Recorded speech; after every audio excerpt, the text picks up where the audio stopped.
Hello and welcome to another episode of the Bitcoin News Show right here on the World Crypto Network. Thank you guys so much for joining us. Thanks to the almost 200 people already waiting for the show to start. I guess they just can't wait. We got too much stuff, too much important stuff to talk about. We are here again on another Sunday afternoon talking about Bitcoin. This is kind of our weekly ritual. So we thank you guys so much for joining in on this Sunday for our weekly ritual about talking about Bitcoin. So before we introduce the panelists, we got a couple of announcements to go ahead and get over with. Let's do that. I'd like to give a big shout out to Shanobi. He is a podcaster over there on Whalepool, I believe, the 24/7 chat YouTube channel over there where they talk about Bitcoin and pricing all the time. I just want to give him a big shout out because of the way that he describes kind of how we are trying to define Bitcoin. In that, I'll just say it really quick. He says, we're trying to define Bitcoin as whatever client is backwards compatible, going all the way to the beginning of the very first client developed by Satoshi. And I kind of like that definition because, that's what Core is always struggling to do, is keep things backwards compatible so that Bitcoin can continue working for everybody for as long as possible. And then a reminder again to hit up the Coindesk most influential people and vote for our guys here at the World Crypto Network. You guys, Thomas Hunt, Jimmy, Song, Tone Vays, please vote for those guys and show them how much influence we really have, right? And then also, speaking of Tone Vays, looks like he's got another episode of the crypto scam episode out. You guys got to check that out. I highly recommend it. It is, in a word, hilarious. You guys got to try that out. It's pretty funny. And then just finally, I was really intrigued about an analysis article that Bitmex did recently. I have a link to this in the show notes of an analysis of the empty block data by mining pool that Bitmex did. So you guys, if you ever hear around the words mining empty blocks or empty blocks, I highly recommend you guys check out that article and it will give you some more information on that. So without further ado, let us introduce our amazing panelists from around the world, ladies and gentlemen. Today, we are putting the world in World Crypto Network yet again today. Let me first introduce Leonardo, founder of Bitcoinzuela from Venezuela. How are you doing, Leonardo? I'm doing fine, Bordex. Thanks for having me. Thanks so much for being on, man, and representing Venezuela. We're really proud and happy to have you on and to share information about what Bitcoin is like over there. Then next we got Yen over there representing China. How you doing, Yen? Hi, I'm doing fine, Vortex. Nice to see you again. I'm very excited to be WCN again. Yes, WCN for life. Thanks so much, Yen. We really appreciate you, man. We know it's 3 a.m. over there in China, and it's like, I don't know why you decided to come on, but we really thank you anyway so much. We thank you so much for coming on at that late hour over there. I need to overcome the time zone problem, so and then we can have show together. That's right. What I expected. That's right. Yeah, all you gotta do is move over here to the U.S. Everything will be fine. No, no, it'll be a good time. So thanks so much, man, for joining us. We really appreciate it. And then all the way from Canada, we have Mr. Francis Pouliot, the co-founder and head of research at Cadillacsy.com. Francis, how you doing? I'm doing great, man. Good to see you again. Awesome, man. Thanks. Really appreciate you guys. Everybody kind of here has been here before, except for Leonardo. So he's actually the new guy on the block. So we really appreciate him for coming on. And then, you guys, we have a great show for you today. We're going to be talking again about, Bitcoin from around the world. And eventually we're going to get into a little bit of the Jeff Garzik token that he launched called Metronome. So let's go ahead and get right into it then. Let's go with Leonardo first on this. Just in general, like, I have a few questions for everybody and the panelists here about just some general questions that I want to ask you guys to just really give the audience a kind of clue about how Bitcoin is working over there and what it's like to be a part of Bitcoin over there. So let me ask you first, Leonardo, how difficult is it over there to get Bitcoin first? Is it really difficult, like going down to the black markets to get dollars, or are there more and more exchanges now, and has it become easier to get? I've made some analysis for you, Bartex, about the Venezuelan angle regarding Bitcoin. Venezuela is a very uncommon country when it comes to economics. Since 2001, we've had a currency exchange control system, which brought a black market as its main direct consequence, as the government sets the rate for the Bolivar dollar trade, but there hasn't been enough dollar supply to fulfill the demand. So the speculative market has grown a lot. And the funny and the sad thing is that this black market is run by one index only. Apparently, they know how to calculate the dollar's free market price, but there is no a live chart for this. They just publish once or twice daily on their social feeds, and the whole country just panics every time they do, because 90% of the time it goes up, and Venezuelans just sit there and watch how they are getting poorer every day. Right now, if you do the conversion from our local currency, the minimum wage is something like $5 internationally. It doesn't make sense at all, and obviously you're going to be depressed once you've done this math. But it's kind of bizarre. Well, real quick, what is the name of that one single index that all of Venezuela uses to? I'm not sure if I want to say it. Okay, no problem. I'll text you later. So okay, I just don't want. Oh yeah, for sure. No, trouble, it can get really crazy over there. So we definitely understand the one index. But go ahead, keep going before I interrupt. Yeah, once you do this math, you'll be depressed, because it's like, oh, I'm like one of the poorest citizens in the world. But it's bizarre, because then in your way home, you stop for gas and you fill the tank of your SUV with only 0.01 dollar, the full tank. I mean, it doesn't make sense. And then you go like, oh, it turns out I'm not that poor. Look, I can fill my tank 500 times monthly with my income. You cannot do that in any other country in the world. It's like, this is just an example to get you going on our crazy country. Nonetheless, besides the currency exchange control system, we have to deal with a 3 to 4 digit inflation annually that doesn't make it any better. People cannot have a financial or an investment plan, because prices rises even twice a day.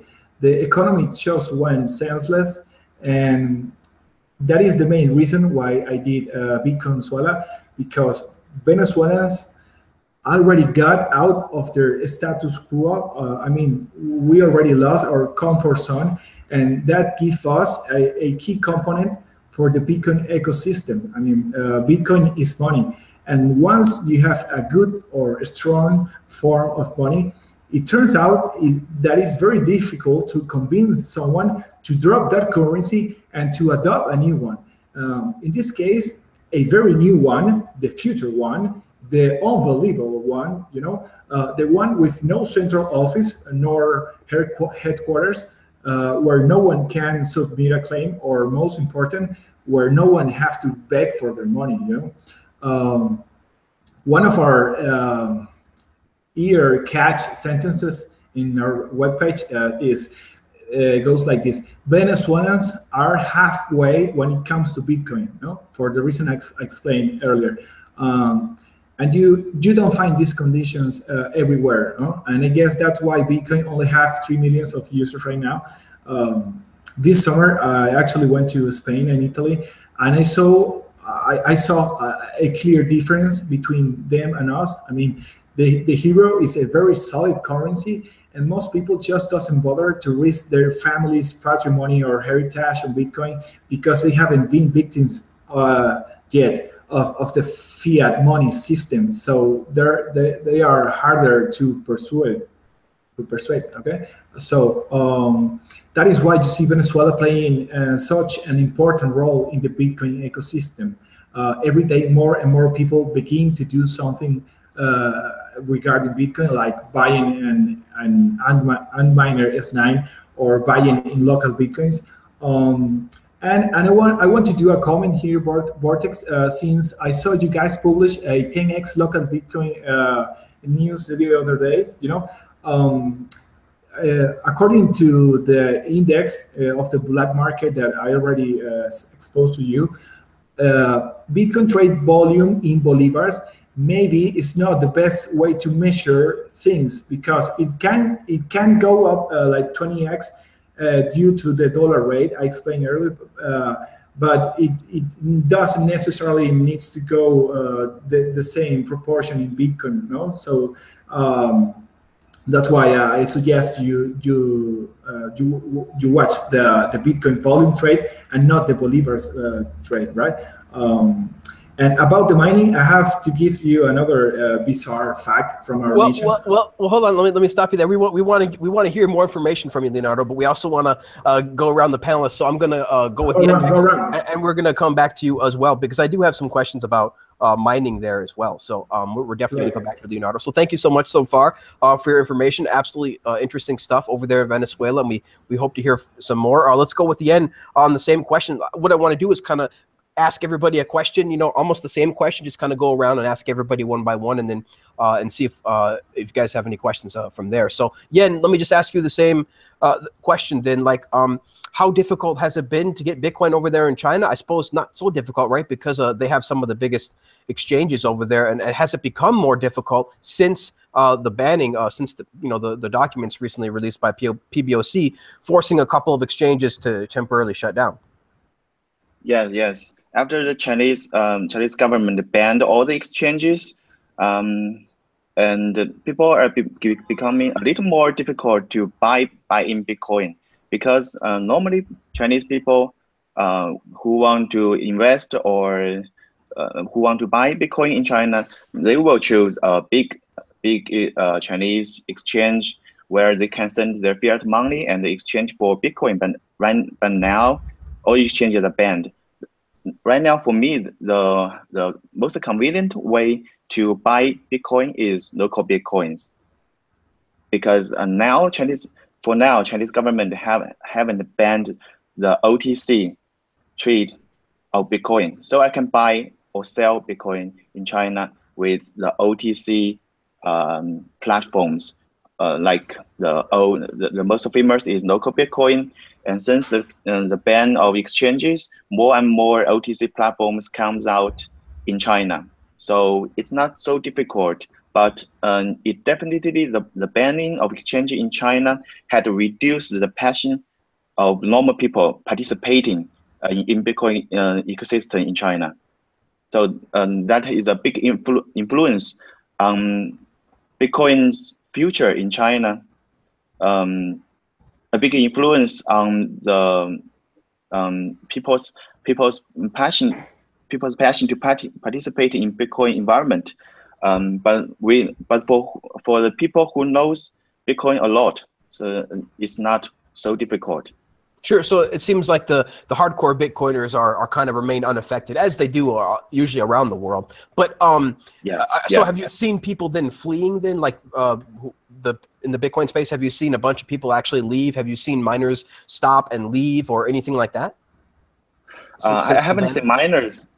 I haven't seen miners leave Bitcoin mining or other cryptocurrency mining, because mining haven't affected much. The only thing that affected mining is that when miners get their reward, get a BTC reward, who want to sell the BTC for fiat money, they are facing a choice whether to sell their coins. So more and more OTC platforms comes out in China, and they help miners to sell Bitcoin overseas and sell their Bitcoins in overseas exchanges, or they are actively collecting coins from miners with a lower price and sell the coins they collected at a higher price and make a big profit. So the current situation, I think, is like the exchange is becoming more and more decentralized in China now, because the banning of big exchanges, and many people, individuals, sell coins for the miners. So the miners affected this way. Interesting, very interesting. Okay, and just out of curiosity, just a quick follow-up question, Yen. Do you see the PBOC, or does it? Have you heard anything? Does it appear to you like they'll be right back in business as soon as possible? Like as soon as they start regulating it, as soon as the PBOC is comfortable again, does it seem like the exchanges will open again inevitably, or no?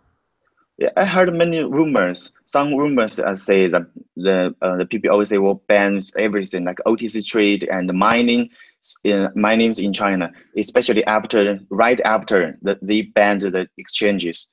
This kind of rumors. And recently we heard some rumors about the official exchange, the national exchange, which is government background or PBOC background exchanges will come out. It's also rumors. I don't believe in both, because I think the PBOC banned exchanges because they want prevent people who want to use Bitcoin to money laundering with a big amount, especially at a time Chinese government now is opening its national conference for the new leadership of the whole country. So they are very careful about everything that might affect their national conference. So I think this time they banned exchange just for political reason, and they didn't have any further plan for further banning exchanges, or they will come out with its government background exchange.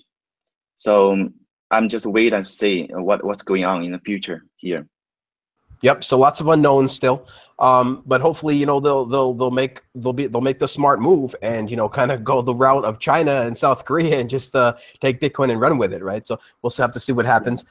Francis, you know, the Canada is not too far from the U.S., but still, you guys have, you know, it's still, I think, interesting to know from people and for people around the world what it's like over there, you know, with Bitcoin. And so let me ask you then, Francis, kind of the same question: How easy has people been obtaining Bitcoin in Canada? And, you know, is it mostly through the exchanges? Is it through the OTC mostly? And is OTC kind of just, have you seen everything just getting bigger and bigger this year, or how is that like?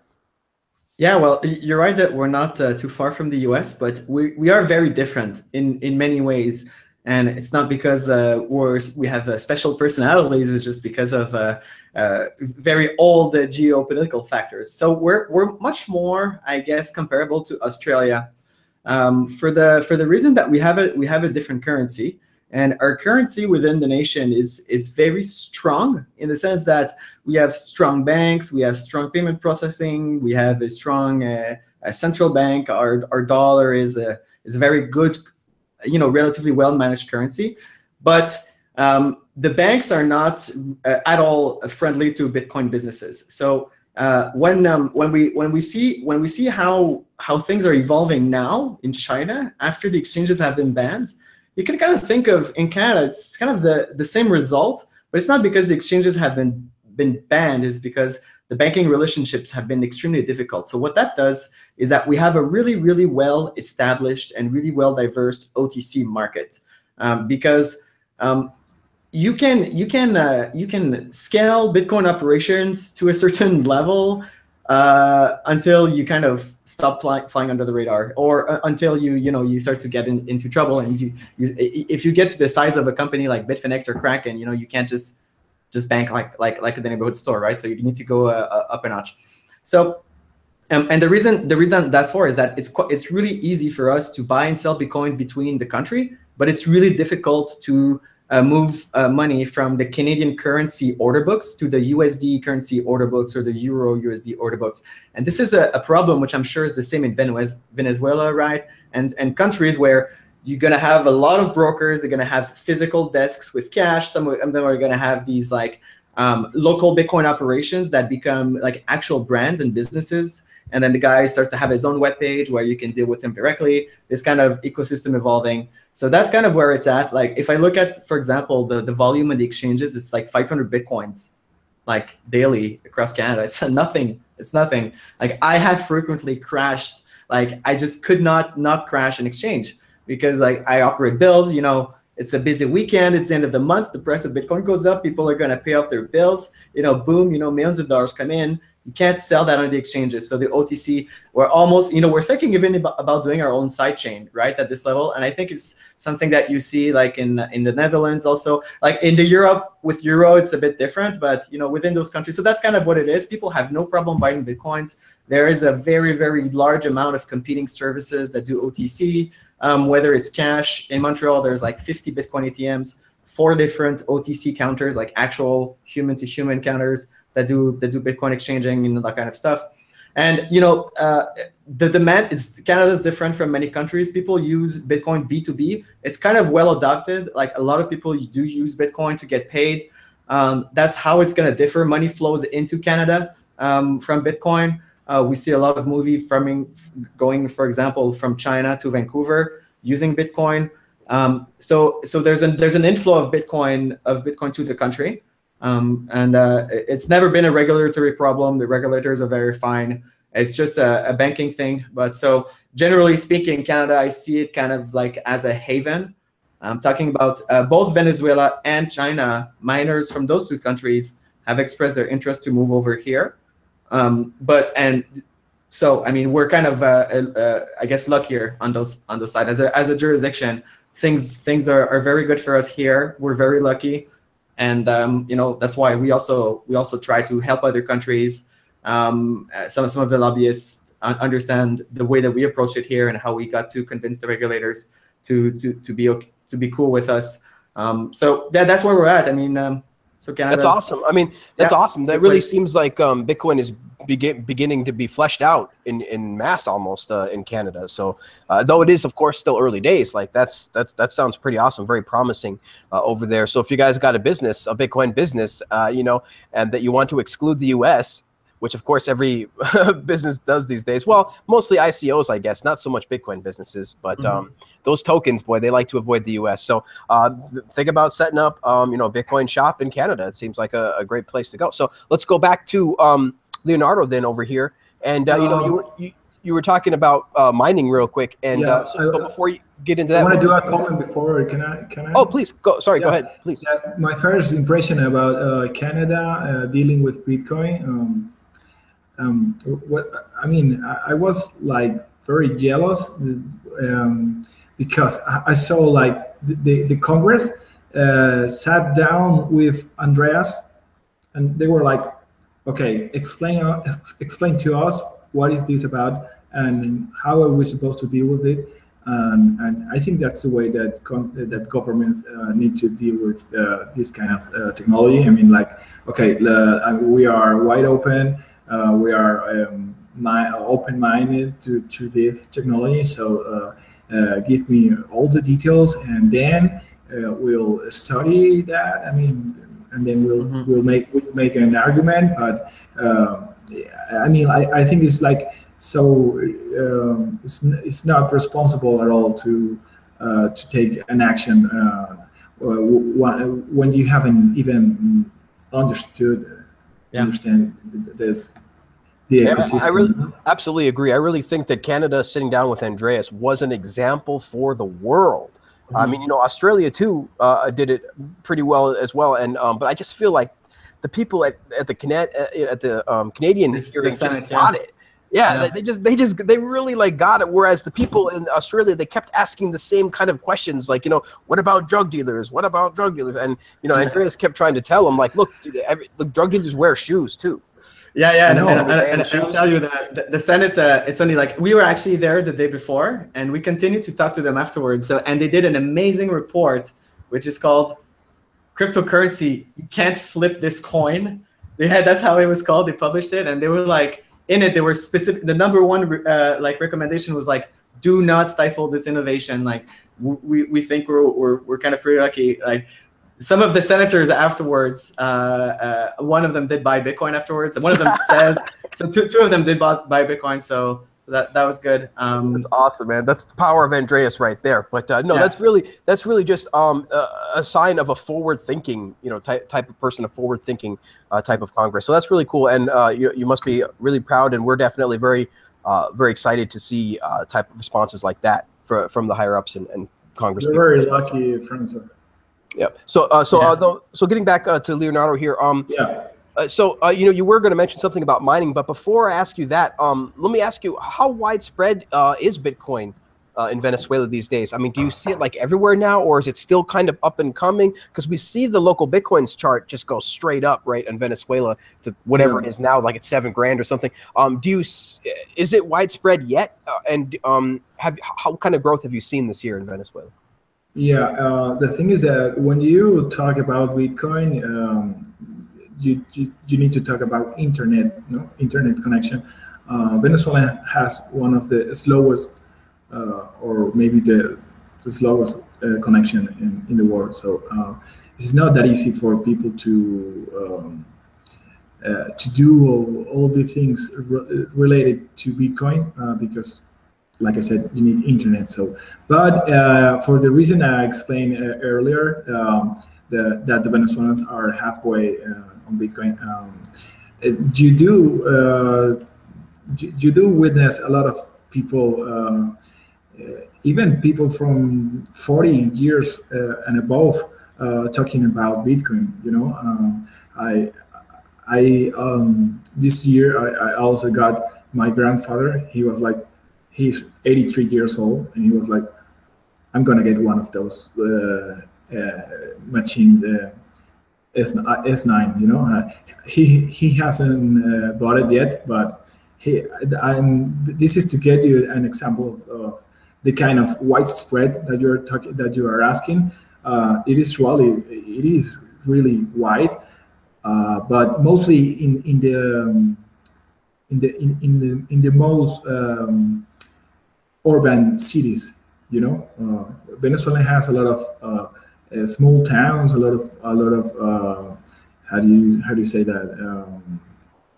Rural area is like the small town kind of rural, outside of the city. We have a rural, and in a rural area, you cannot hope people to deal with Bitcoin yet. But that makes sense. Yeah, but go ahead. I think you also were going to comment on the mining. Yeah, on the mining. Yeah, about the mining, I have to, like I was saying before, I have to give you another bizarre fact from our nation. What would you guess the price per kilowatt is here, Bartex, in US dollars? Well, I have heard that it is extremely cheap, the electricity out there in Venezuela, because it's subsidized by the government. So I believe I've heard that it's almost free, the electricity out there. Yeah, it is like, I did the math before the show, and it's like 0.0008 per kilowatt. Wow, that is extremely cheap. Yeah, that's why you see all these people, all the Venezuelans doing mining. It doesn't go that way when it comes to nodes, to full nodes, for the simple reason that our internet connection is one of the slowest in the world, and it is very hard to get a fast one. So given that a full node requires uploading 150 gigabytes per month, almost no one goes for it. Besides, mining has become so popular and profitable that nobody is paying attention to nodes. I think there are only like 5 or 6 tops in Venezuela. I hope that you can, try to educate, of course, people the importance of full nodes. We'll definitely start talking about in the next topic. But you gotta make sure to spread that word of mouth. That's what I was about to say. From this year, my goal has been to teach Bitcoin to everyone I can. It takes me two months in an average to convince a single person to buy it, but I'm not quitting. I keep going on. I mean, but I do multiple at the same time. So I think I'm doing fine. Also, I started using internet resources, just like this webpage, Bitcoin, to increase the people I can reach and to become the best quality content magazine in our region, because we are lack of that. We are lack of real good content. And the internet is pretty wide, and you can get all type of information. But then you don't know to what paid attention. I keep studying. I keep studying Bitcoin every day. I'm not that tech savvy, but I really love, unlike tech. But unlike the other Venezuelan crypto teams and companies, we've chosen to focus ours on the schooling, on the teaching. The existing crypto magazines and news keep publishing articles about ICOs and things that are way far from the understanding of the average user in Venezuela. I mean, you have to crawl first if you want to walk. I mean, but it's fine though. We need that kind of content too for the advanced user. We're trying to host a Bitcoin event as well. It's funny. I invited Tone Vays on Twitter, and he was like, "Hey man, I don't have time to deal with visas." And I was like, "Oh, I thought so." Tone Vays is a busy guy, man. That dude travels all over the country, Yeah. all over the world. Sorry, all the time. Yeah, and I saw the last show I think that you did with Jimmy. He talked about coming to Venezuela. He said that it wasn't on his plans, so that's what I wrote him on Twitter. But he was like, "No man, no way. I'm not getting this." One day, man, we gotta go out there and do some Bitcoin content in Caracas. Yeah. Let's see what happens. We might not live through it, but you know what? We can say that we did it. So, so let me just go ahead. I'll let you have one more comment before we go back to Yen. I also I only wanted to thank the Crypto War Network team for leading this ecosystem and dedicating your life to it, man. It's really nice work you do. Also, Jimmy is really smart and useful. Please send my regards to and tell him to keep it up. Absolutely. I'm also. We're not letting you go though, just so you know. I don't know. Okay, I'm also starting to qualify for one of his seminars. Okay, awesome. Yeah, we definitely appreciate all the support that we get in Venezuela and all these countries. We're just trying to, at the World Crypto Network, inform people. There was a couple of tweets that I tweeted out earlier about people who were saying that, World Crypto Network causes people to lose money because they told them everybody to sell their Bcash. It's like, I read that, yeah, and I replied to them, and I was like, yeah. you're gonna lose money too if you don't watch them. I mean, look, stupid people are gonna lose money no matter what. But World Crypto Network is not here to make people money. We're not here to make people rich. There's a lot of other trading teams and YouTube channels for that. Plenty of that going around. We are not here to make you rich. We are here to keep you informed, and that's kind of like a big distinction and stuff. So I just wanted to get that out there one more time. And then let's go over here back to Yen then and see what he has to say. Let me ask you then, Yen. Since the China ban, or since the ban of those exchanges in China, what have you noticed about Bitcoin? Like, have you seen it going back up? And then I'll just let you just comment anything you want to talk about. To do with anything that you think that the viewer should know about, what's happening with Bitcoin in China. Go ahead. You mean Bitcoin mining industry in China? I think it's not affected at all. At a point, the Chinese government banned the exchanges, and people are panically selling their mining machines. But just about a week later, they all regret for selling their Bitcoin miners at a cheap price, because they just panicked at that time, at that point of time. But soon, very soon, people just getting back to mine as normal, because Bitcoin miners almost are very hardcore miners. They know where to sell the coins. Where they also so the bank exchanges don't affect miners in China.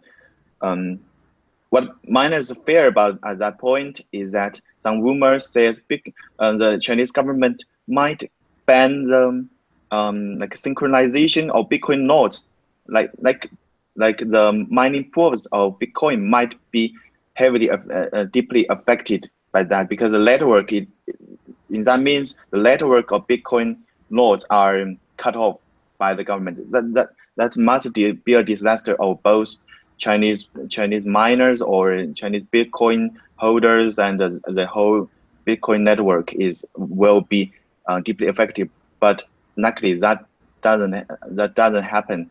That doesn't happen at all.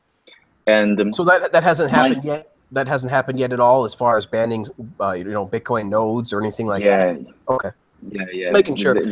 I think I don't think that they would do that. We saw some paper that some documents that came out that might be real or not, that did have some addresses of some Bitcoin nodes and stuff like that.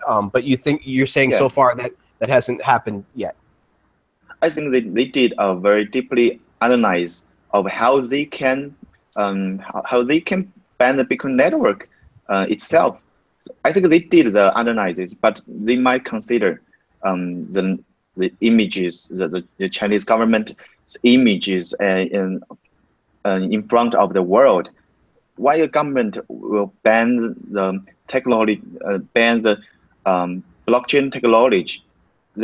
China government don't want to fall behind in the crypto currency field. They don't want to fall behind. They just as long as Bitcoin doesn't affect the governance, affect the governance a lot. They won't ban Bitcoin in that very in a way that totally just cut off the network. And mining is still interesting. Is a still interesting theme, and recently after the last show in with you and Colombia girl, Alliance Colombia girl, come to China and find me that, and she bought some S9 miners from me. So it's very interesting. She also tell me that Venezuela people, many of Venezuela people come to Colombia to get a job because the government destroyed use inflation, destroyed the Venezuela's economics. So many people are starting to mine Bitcoin there, and she is among the earnest people, and she fly to China because last show I said China has cheap hydropower electricity here. People mine with cheap electricity. She just flying, and she has a partner in Canada, and they partnered. They made a partnership to mine Bitcoin in China. So they one Colombia girl and a Canadian guy bring their money to China and bought miners from me and mine in China right now because our World Crypto Network show. So that's pretty cool, man. That's pretty cool. I'm glad that the show was able to make that acquaintance. That's absolutely awesome. So I do have Yen, one last question for everybody before we move on to the next topic. I'll ask you first, then Yen. So how maybe you can describe to the people just how recently or as of recently, or maybe since you started using Bitcoin, how has Bitcoin affected you positively? Like, how has it affected your life since the inception of, since you first started up? Since you first heard about Bitcoin, how has it affected you? Oh, I first heard about Bitcoin. I was totally very excited about. I think this is not a thing should be existing on Earth because it's not possible. Like decentralization is such a wonderful thing, and the low government control. Well, nothing is not under government's control. What I initially think, but Bitcoin, they say it's not just totally controlled, not controlled by everyone. Just it's totally owned by its user. That totally amazed me. I started it's like 2014 that year. I started talking about Bitcoin with everyone, with my ex-colleagues and friends about Bitcoin. Then after I just watched the videos of Andreas and watched the Andreas video, and especially that video he teach Canadian senators about Bitcoin, and also I always learned lot of things from him, and gradually I believe that Bitcoin is something new. It's something just like internet itself.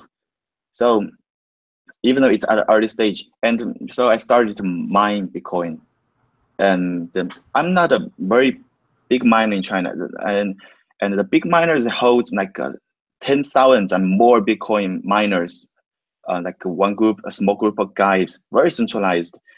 And I'm so small miners in China, and this affects me to how I see the world. And so That's very awesome. like, I mean, that's great. yeah. Like, it literally, I don't know like, how to it seems to have changed your whole life, right? And I'm sure Yes, you've yes. benefited financially.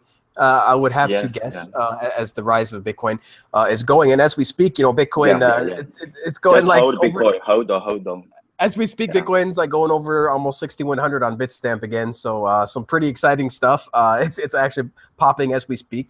But then let's go to Francis then. So Francis, let me ask you, like, how has Bitcoin affected your life, both personally and professionally, and like the people around you? How within Canada itself, like maybe you can tell us your perspective from Canada, how it has affected you.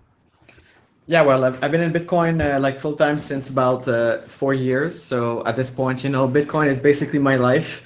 The pre-Bitcoin days are kind of hazy, kind of foggy. It's a total different life. I think it was like Turer that made like an analogy where the early people in Bitcoin were kind of like going west and we're trying to like stake a claim on a piece of land, and basically all you need to do is just kind of hold it. It's like you make your claim, you kind of hold it. So being one of those first people, it's definitely changed my life immensely in different ways. I've had the pleasure of getting so many people into Bitcoin.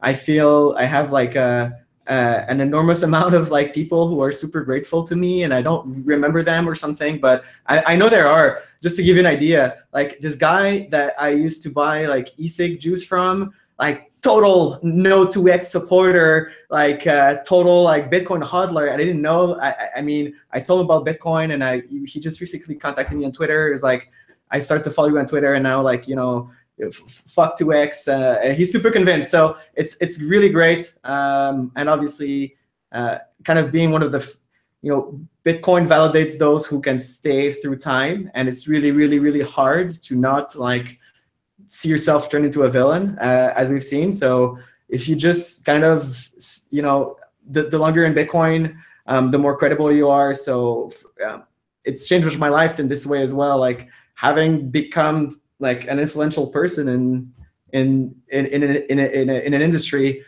just through the sheer just having been there for some time and essentially not fucking up and just always being on the good side. It's kind of weird. It's definitely a good thing. I don't think anybody's kind of like been I went into Bitcoin and my life turned to shit and I just got so bored and depressed. This has never happened, like it's viral. Once you're in it, like you cannot. I don't know anyone who's gets into Bitcoin. I can't say I know anybody that got into Bitcoin and their life was crap afterwards. Now, I've definitely known some people that got into Bitcoin and then they got out during the big 2-year bear run, and that's fine. But they didn't like really lose anything necessarily. They just kind of left thinking that it was kind of worthless. They didn't lose anything. So that's very interesting.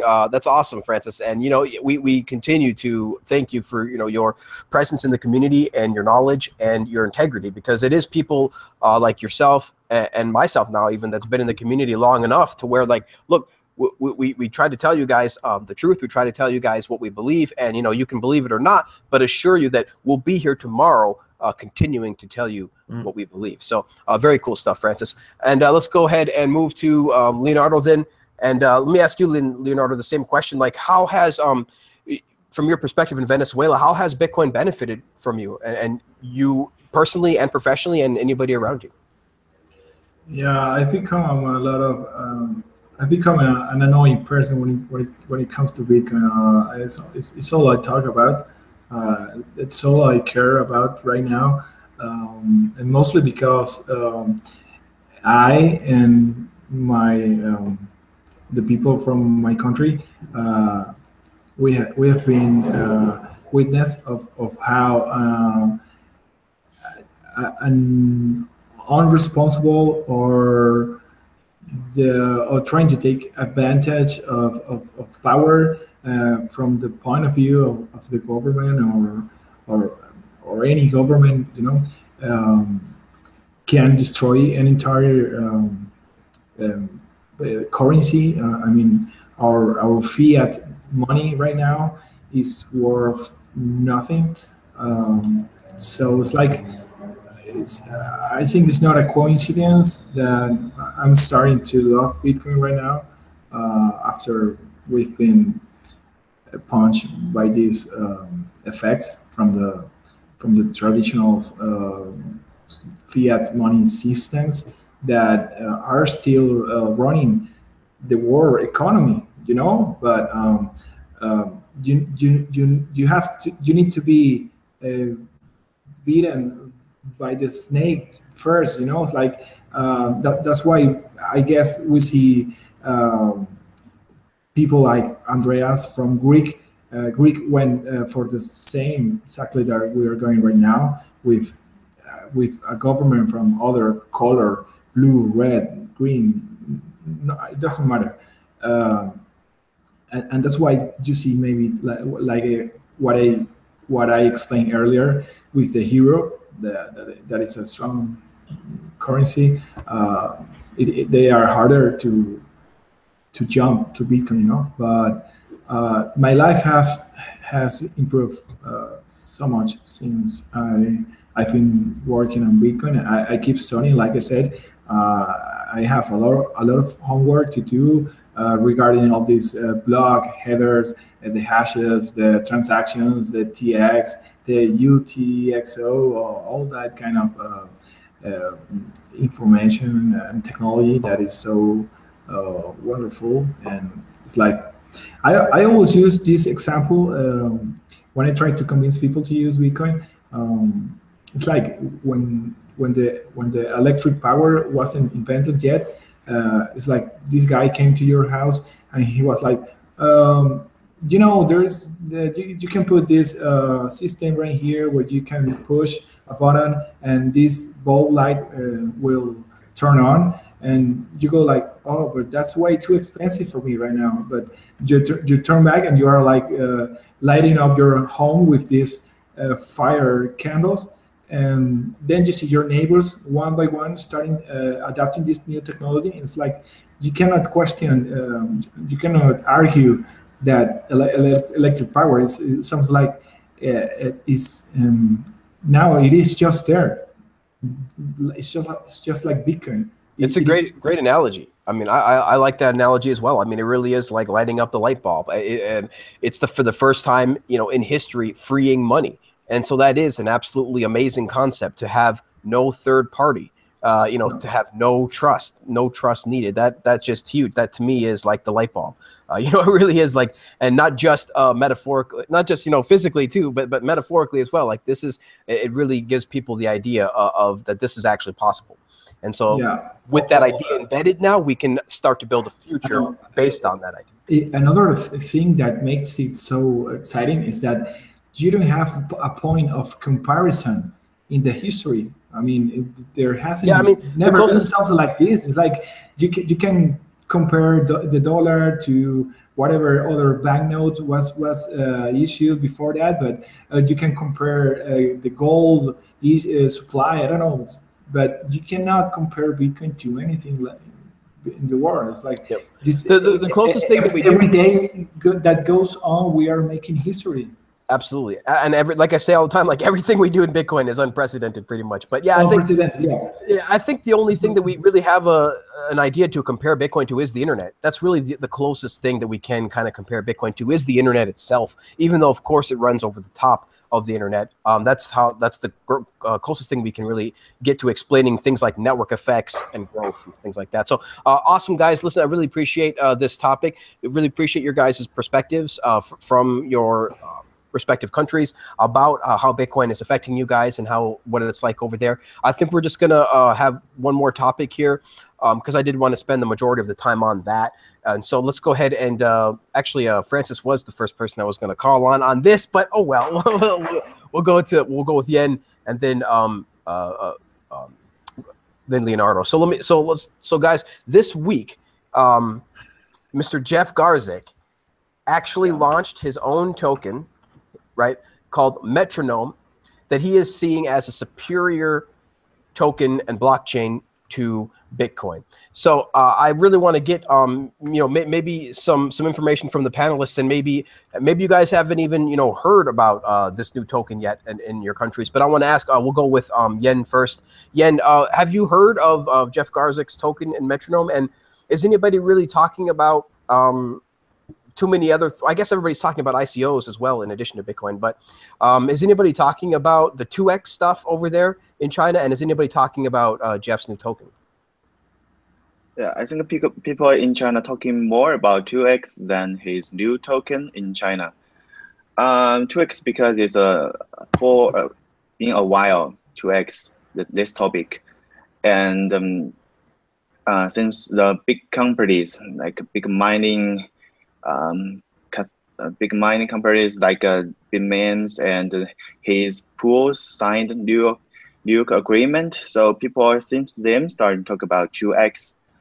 And personally, I don't believe in 2x at all from the beginning, because it's a closed door meeting, and they invited a certain party to join the meeting and signed the agreement. But how about other companies in the Western world?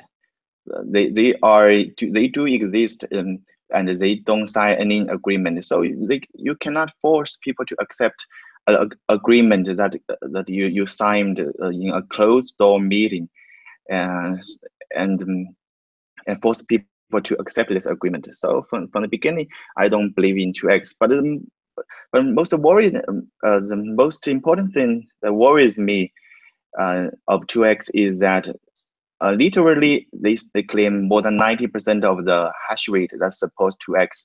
I don't know what really will happen at the 15th of November. At that point, will they really try to destroy Bitcoin using its hash power no matter what? Because the agreement, it is not even a contract. And I don't know what will happen then, but I believe that because Bitcoin will survive all this kind of, I think the almost can be called an attack, even though many people don't agree about this word. Because of what? Because 2x Fox is a company's agreement, so they want to take over. So it is attack to the original, like Roger like to talk about the Satoshi's vision. So it's like an attack on its original vision, because Bitcoin itself is not a company controlled coin. So I believe that Bitcoin will survive all the attacks, and more folks will come in. About it, Gazik's new coin, and I see few people are talking about it. Very interesting, very interesting. All right, let's go to Leonardo then, and then we'll go to Francis. Leonardo, is anybody talking about the 2x fork over there in Venezuela? And is anybody talking about Jeff Garzik in specifically? Oh, you're muted. You're muted there, bro.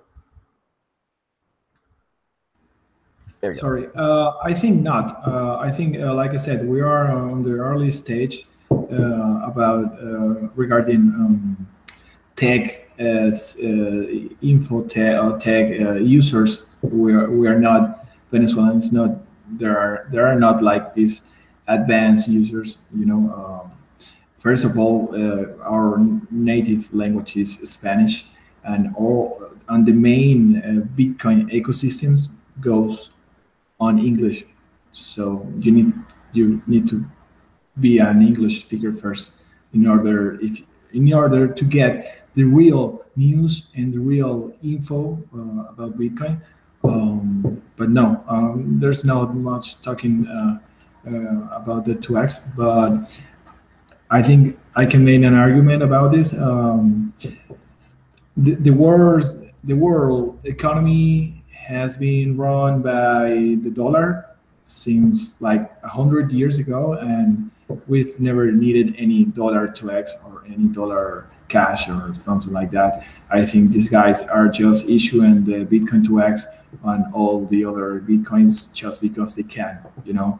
I think we can all attain to the longest chain and the chain with the most difficulty, and we'll go from there. And that's it. I don't think we need this kind of scams or attempts or attacks to this wonderful invention. You know.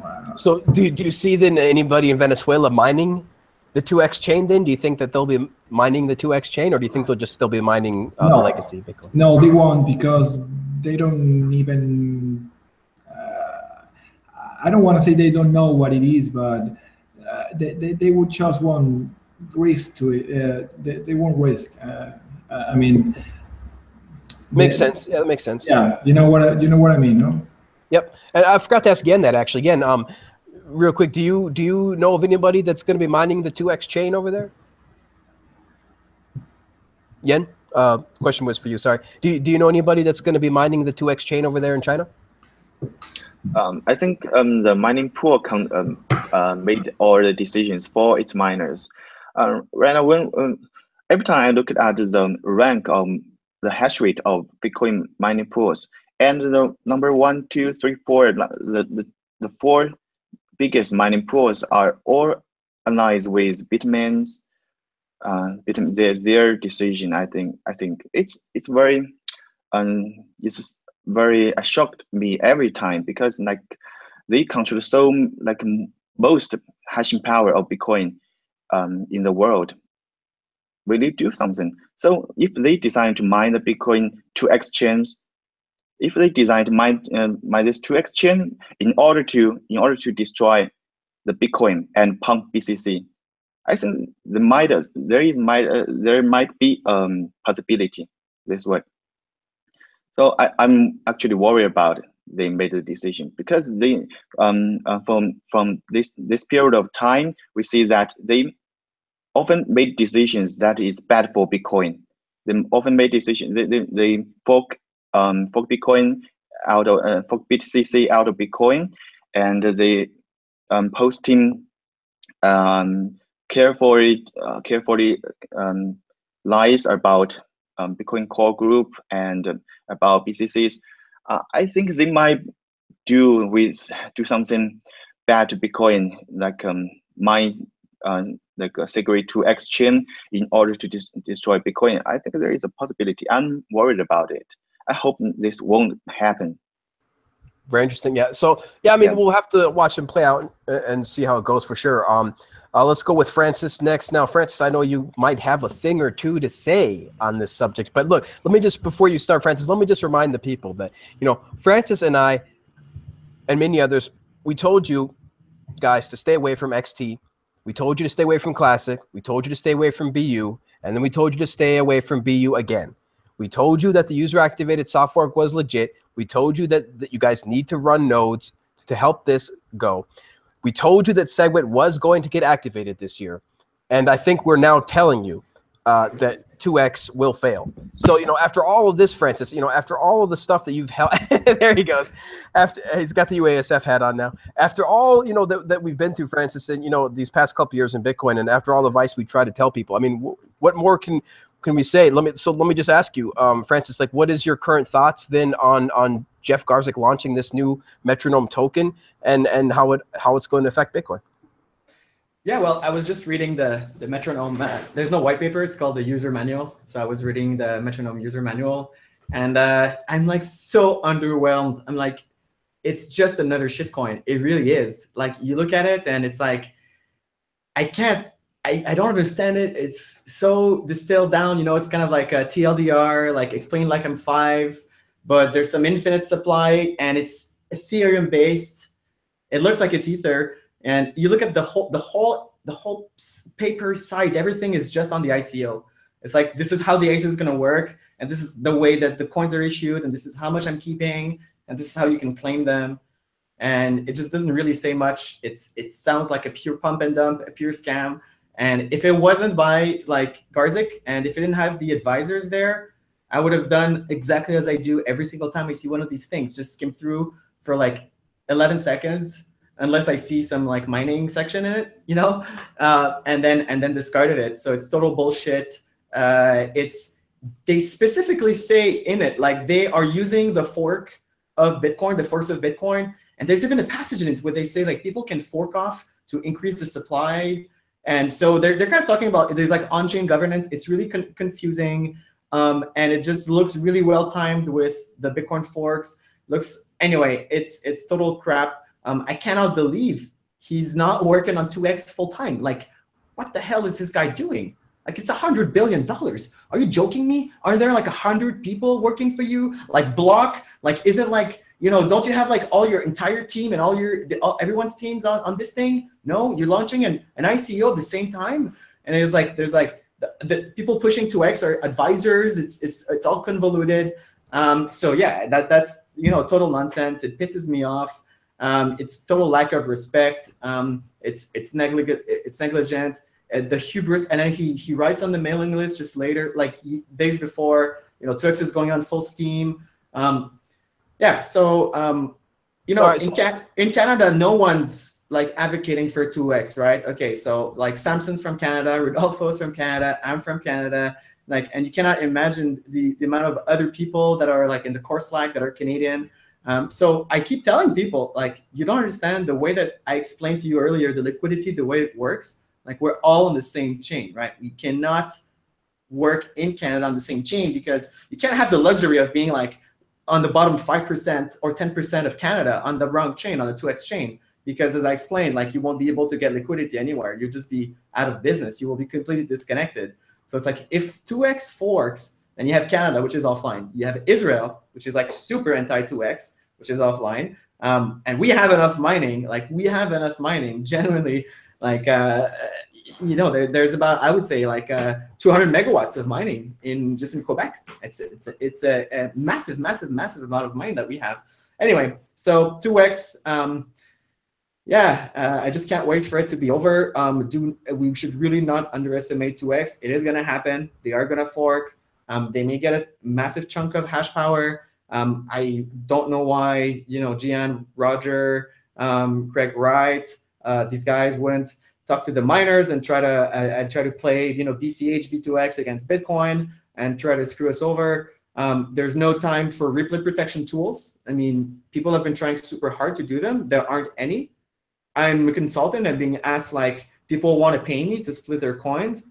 And the only thing I can think of is like using freshly mined Bitcoins. So I have miners that are going to provide that for me, offering this service. So it's like, it's going to be a nightmare. Like, bills, I'm not ready for that. Like, my company is not ready. And, you know, one thing I want to talk about Coinbase. I know we'll talk about Coinbase's 180. That's the most disappointing policy change I've ever seen in Bitcoin.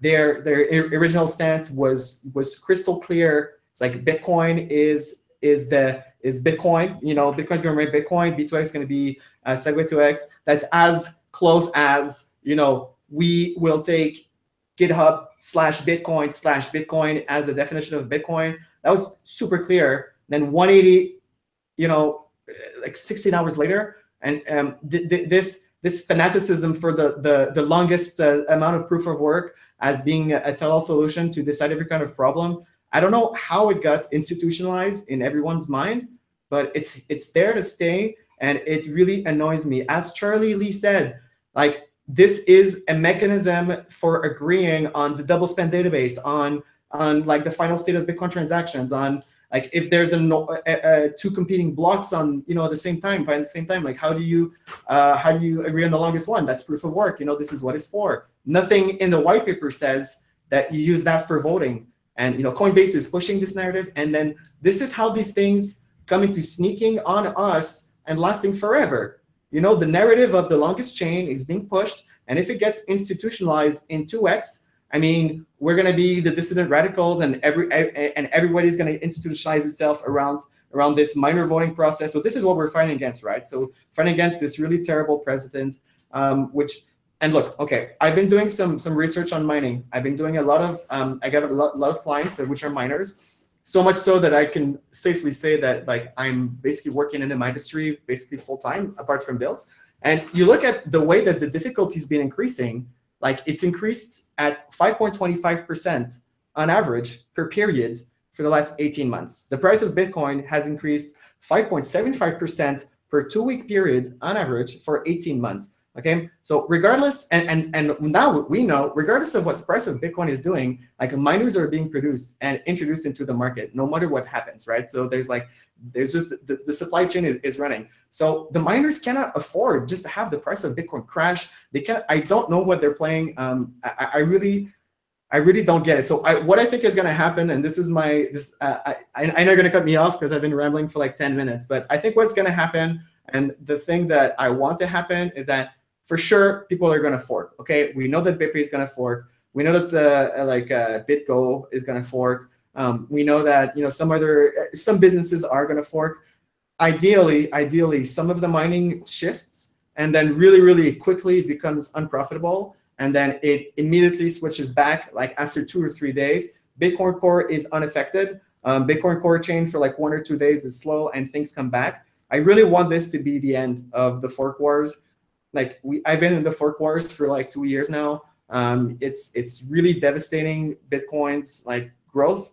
Other than the fact that we're proving that it's anti-fragile, which is always the classic Bitcoin, oh no, it's a good thing, kind of a mentality. Other than that, it is like sucking resources severely. So you just can't wait for it to be over. But it's gonna happen. It's gonna happen. So, and then what's really sad is the tech savvy people are the ones who profit. The ones who are on the right side of the information asymmetry are the ones who are gonna profit. I'm gonna profit from the fork. I'm gonna immediately claim my dividends and very privately and securely split my coins and try to dump them onto some unsuspecting 2x believer. And this is what this is about, right? These companies are pushing the fork. They know they hold all the cards because the users are not tech savvy, and the users are captive. So that's the only positive sign of it, is that people who know how to split and know how to dump and that are following WCN, that are following Jimmy's posts, we're going to be able to profit a little bit off of that. But as Jimmy says, the cost is socialized, and we're all feeling it. And it's just, this is what's sick about this thing, is that it's just politics as usual, right? Socialized costs for these special interests, and because everybody they see this immediate little benefit, it's like kind of like welfare payments almost, right? To me, they see this little dividend and they accept this socialized costs, which are passed on to all the users. Politics as usual, and this doesn't belong in Bitcoin. So I can't wait for that to be over. But I do think that they need to try the fork and fail, because otherwise it's always going to be like, oh well, you're pushing it back. Yeah, absolutely. Great rant, great speech, great information, Francis. I mean, that was that was great. I'm going to go on a little rant myself, and you can feel free. Anybody can feel free to comment after I'm done. But yeah, like let's dispel this a couple of things here, people.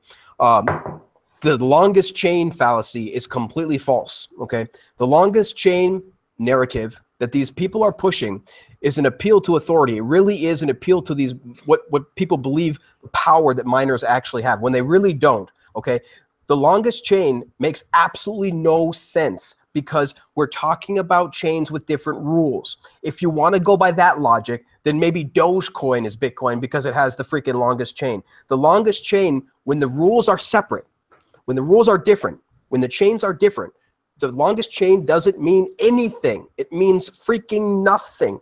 Okay, BCH could have a longer chain. Cool. It's not BTC. Doesn't matter. It's different rules. When there's different rules, they are not going to be the same. The longest chain doesn't freaking matter. And when they're talking about their 90% hash power, okay, there's no freaking way, first of all, that they can obtain 90% hash power to go with the 2x fork. But let's just say that they did. Even if they did, and only 10% was left on the legacy chain, that is a huge opportunity for other miners. That is a huge opportunity for other people to come into the space and capitalize on that void. Bitcoin does not exist in a vacuum.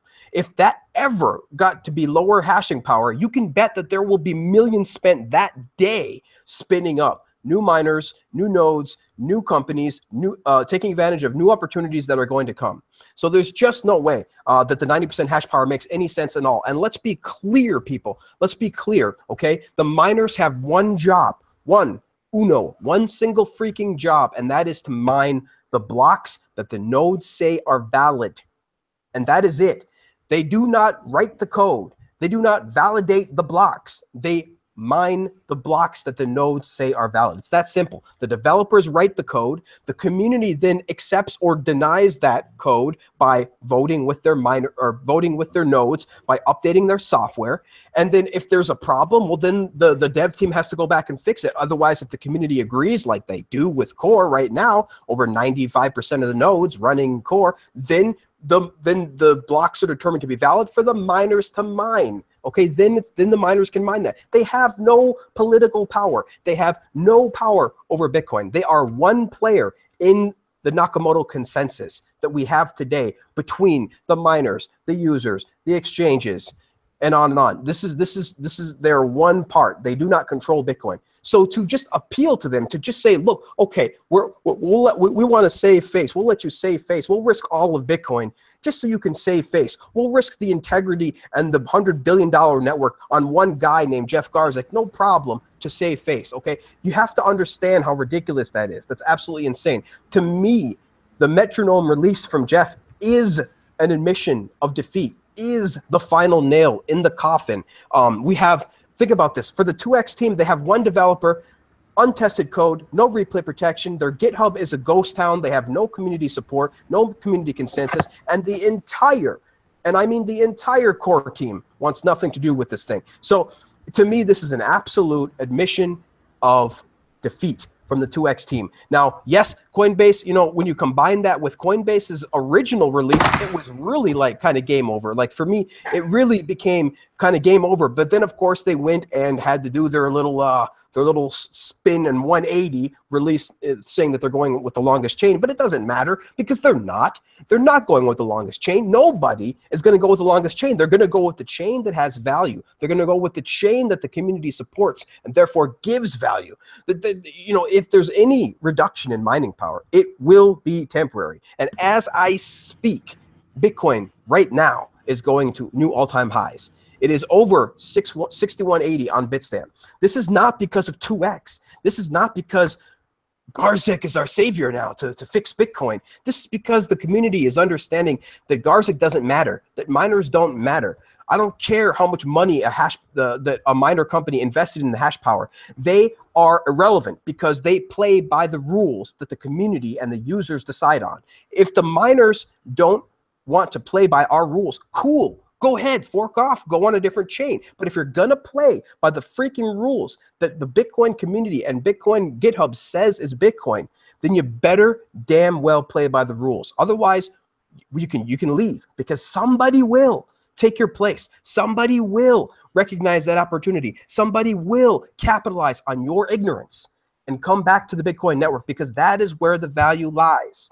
So please, people, retweet this, cut this part out of the video. For anybody that wants to say that the 2x is going to be okay, for anybody that says that hash power is where Bitcoin is, for anybody that says the longest chain is what matters, cut this video out and explain to them how they are wrong and how we were right again and again about XT, about Classic, about Bitcoin Unlimited, about the user-activated software, about SegWit being activated. We're right again that the 2x will be a nothing coin like Bcash. It will be an altcoin. It will be a nothing burger. Everybody's going to collect their free Bitcoin and move on, and we will scale with Schnorr signatures, Lightning Network, and Mast, and on and on and on again. The value will be returned to Bitcoin. So I just wanted to go on a little bit of a rant there and hope that the viewers that are following us, the fans and the live viewers understand that, again, the World Crypto Network is not here to make you money. You know, if you guys want to speculate on Bitcoin Cash and 2x, awesome, go for it. There's futures markets, there's all sorts of stuff. Go ahead. We're not telling you what to do. We're just simply trying to inform you and tell you guys what we feel. And we feel that the 2x is going to be nothing. So thanks again, guys, so much for listening. If anybody wants to comment on that before we end the show. Go ahead, man. I'll just wish that we could run nodes in my country. I'll be running like hundreds of them, and I'll be pushing people to run hundreds and thousands of them, all of them running only but Bitcoin Core. It's You a bet, shame man. we cannot, but nice talk, Bordex. Awesome, man. Thanks. Appreciate it. Well, guys, thanks so much for joining us. Thanks so much for joining us. If you know, like Leonardo said, if you guys can run a node, please run a node. If you guys have the ability, in Leonardo's country, most people don't even have the option. So definitely, if you are privileged in the fact that you have the internet, a decent internet connection, please run and update your node to Core 0.15. And we will allow Bitcoin to scale, and we will go to the moon, to the point to where we will become the moon, and we won't need to go to it anymore. So guys, thanks again so much for joining us. We had a great time. I just want to thank my guests real quick. Thank you, Leonardo from Venezuela. Thank you so much for being on. Please tell us, do you want to tell the world where we can find you? Push your Twitter account or anything like that? Yeah, it goes like Bitcoinzuela with Z. That's our webpage and also our Twitter. Awesome. And we'll definitely have that in the show notes for you guys as well. That's Bitcoinzuela, kind of like spelled like Venezuela, but Bitcoin, Bitcoinzuela.com. And I'll have that link and Twitter account in the show notes. Yen, do you want to tell the world where we can find more information about you, sir? I'm almost I'm on Twitter, and I think the video shows on my Twitter account on screen. Yeah, it does. Yes, it does. Okay. So I think 2x will fail also, and there is only one blockchain matters. So there is only one blockchain bring us all together. Awesome, man. We have to agree. I mean, I tried to get some 2x supporters on here, but I couldn't find anybody that actually supports 2x to rant against. So I just rant to the people, I guess. But thanks so much, Ian. We really appreciate your information over there from China. We really appreciate Leonardo from Venezuela. Let's ask Francis from Canada. Francis, where can we find more information about you, sir? Obviously on Twitter at @FrancisPouliot_. People can check out what I'm doing at Bales.com and Cadillac.com. And on the 2x front, at the end of the day, I gotta agree with you. The way that I see the miners are an institution. They're giving us a service. The miners allow us to choose the chain, which is the less likely to be orphaned, because they're just pointing. I say like the miners are just pointing at this is the longest chain, and I'm voting for this chain. And the reason why you can say that my vote is meaningful is that I'm also going to lose the money if that chain gets orphaned. This is the service they're rendering within the given rules, and this is the social contract. We accept the dilution. This is their only special difference with other nodes and other users in the network. So I 100% agree with you there. So Bills.com, our policy, speaking of policies, I've just decided in our next policy for this fork, which is going to really soon, is stop being hypocritical. And I'm just going to say, Bitcoin is github.com/Bitcoin/Bitcoin. Unless I send you a specific emergency notice to you, my users, telling you that G Maxwell is like a lizard person. Oh my God, the repo has been compromised. We're all moving to just another repo or something, or something of that nature. And that's it. That's the only policy companies should be putting out. Bitcoin.com/GitHub/GitHub is our official chain, unless there's specifically something that said, so this covers B-Gold and 2x and all kind of stuff. So that's my position, and that's not going to change. Absolutely. I mean, they say, a lot of people, say, hey, Bitcoin doesn't have consensus. Well, I beg to differ, because every 10 minutes, a new freaking block gets put there. And every 10 minutes, a block gets put there by rules that the entire Bitcoin network agreed upon. So therefore, you are making no sense, sir. We have consensus. The consensus is there. It's producing blocks every 10 minutes. And it's still early days, guys. Still early days. There are more millionaires in the US than there are Bitcoin. So come on, guys. I think it's time to start saving a little bit in Bitcoin. So again, thanks, everybody. Thank you guys so much for joining us. We had over 750 people at the height of the show. It looks like Leonardo, has one last thing to add in there. Go ahead, Leonardo. It seems like we've made progress today. If you look at the public chat, everyone is talking about running full nodes. I think that's what we needed. We need more nodes every day. So keep them coming. Awesome, man. Yeah, definitely listen to Leonardo, guys. Keep those full notes coming. Keep them coming online, and we will scale Bitcoin. So, guys, thanks again for joining us. Like I said, we have over 750 people at the height there. The chat room is going like crazy. We really appreciate all you guys in the chat and comments. Give us a thumbs up if you guys like the show. Give us a thumbs down if you don't like it. And if you guys are new here, please subscribe to the World Crypto Network. We are not going anywhere. So please subscribe. We really appreciate it, guys. It helps us get into more people's feeds and stuff like that when you do give us a thumbs up. So we will be here, of course, again next Sunday at 12 p.m. Pacific. Over here on the west coast of the U.S. is the time that I use. So thanks again, guys, so much for joining us. We'll be back. And until next time, please keep talking about Bitcoin. See you guys later.